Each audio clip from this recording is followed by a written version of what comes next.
Hello అండి అందరికీ. ఈరోజు నేను మీకు చూపించబోయే రెసిపీ సేమియా కట్లెట్. ఎప్పుడు సేమియాతో సేమియా ఉప్మానేనా? ఒకసారి ఇలా కట్లెట్ ట్రై చేసి చూడండి. ఈవినింగ్ స్నాక్స్కి మంచి ఐడియా. ముందుగా ఒక 9 చిన్న సైజు ఉల్లగడ్డలని ఒక గిన్నెలో నీళ్లు పోసి ఉడికించుకోవాలి. తర్వాత ఒక గ్లాస్ సేమియాని ఒక పెనంలో 2.5 గ్లాస్ నీళ్లు తీసుకొని కొద్దిగా ఉప్పు వేసుకొని ఈ సేమియాని ఉడికించుకోవాలా. ఉడికించిన సేమియాని చల్లారనివ్వాలి. కొంచెం పుదీనా, పచ్చి వేరుశనగ గింజల పొడి, కొంచెం ఎండు కొబ్బరి, అలాగే కొంచెం ధనియాల పొడిని తీసుకుంటున్నాను. చల్లారిన ఉల్లగడ్డలకి తొక్క తీసేసుకొని ఇలా స్మాష్ చేసుకొని పెట్టుకోవాలి.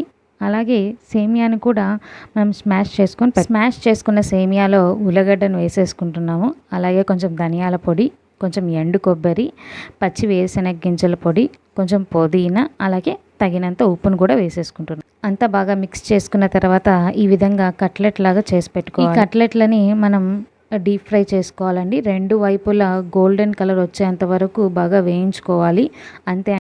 అంతే అండి, ఎంతో టేస్టీగా ఉండే సేమియా కట్లెట్ రెడీ.